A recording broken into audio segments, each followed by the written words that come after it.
Every time you tell me something, I figure that you're lying. Seemed like a good day to talk about Trump's lies in general, and we had some very good help from the folks at the Toronto Star, and I want to get these numbers right, who went through all 1,340,300 words that Trump has spoken or tweeted since his inauguration.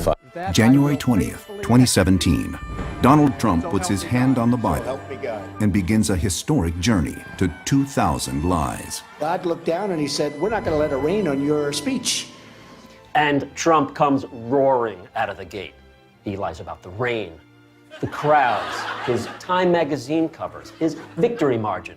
I guess it was the biggest electoral college win since Ronald Reagan. And it must have been fun. I assume there was some computer help here. And they found 1,929 false statements involving 68,928 words. But what's interesting about it, as you can see in the chart that's on the screen now, is if you track the trend of what he's saying, and this goes week by week, and those light gray bars in the back are how many false claims or lies he said each week. But the most interesting line is the red line that goes across the middle that shows the trend in what he's been saying. And so at the beginning of his administration, he was sort of in the 8 lies per week category down here. And today, 18 months into his administration, he's in the 40 lies per category here. And then, of course, you can see that the last few weeks have been a little tough for him. And so he's been lying, lying even more. So, Steve, can I just ask, are these based on figures he stated as fact that weren't fact? Because he also says things like he said in one of these tweets, it's an acknowledged fact that Brussels went well. I mean, that's not necessarily. Yeah, no, I don't think he's counting lie. that. And in fact, the Toronto Star is reasonably conservative. The Washington Post has done a similar analysis, and they actually got to 3,251 lies. So I think this is a pretty tight group of lies. Now, you may say, well, the number of lies is rising because he's talking more, so you talk more, you lie more.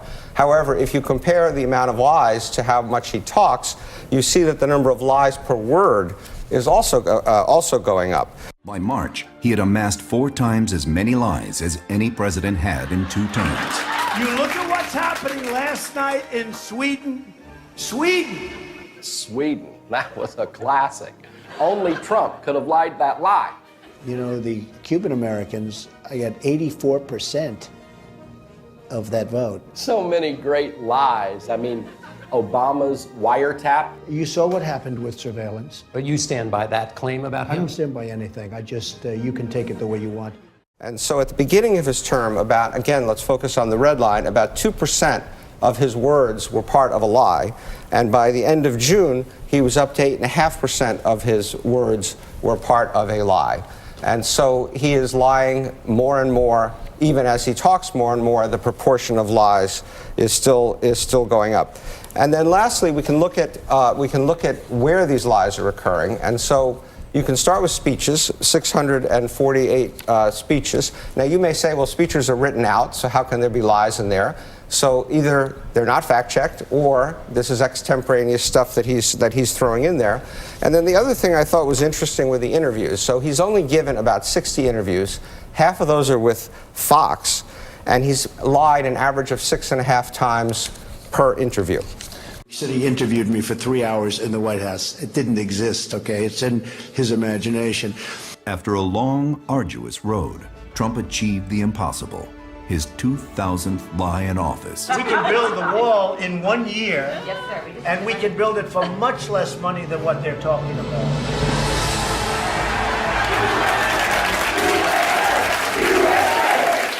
What can you compare it to? Michael Phelps in 2008? Roger Bannister running the 4-minute mile? A young Tiger Woods? It's unfathomable.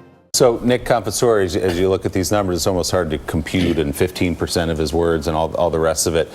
But, you know, he repeats a lot of them, too, which is extraordinary. I'm thinking again about his line that he was the first Republican to win the state of Wisconsin, ignoring Ronald Reagan, of course, in 84, saying Reagan only lost Wisconsin. He knows it's false. He says it again and says it again. You know, the fact that we can even have this segment, right? The fact that we can even do a statistical analysis by week of how often he lies is a terrible and tragic commentary on the presidency. And I can't even have fun with it. It's terrible. And when I think about If you compound that with the fact that his distortion bubble, as Mike calls it, drags everyone in his party along with it, you have a recipe for a real crack up in American politics. He is moving them off a commitment to facts, but he's also moving them off their own policies. He's going to have people saying collusion is actually fine. If Mueller comes out in 6 months and says that there's actually a conspiracy, there are going to be people in bars in Pennsylvania saying, well, you know what? It's not so bad. Clinton was really bad. It was worth beating her. He is going to pull everything in that direction.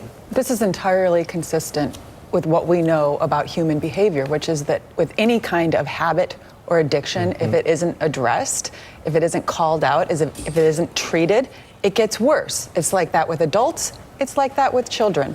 And there's no one calling him out other than the media, who he feels he's already handily discredited. Why you always lying? Oh my God. Stop fucking lying. Always lying.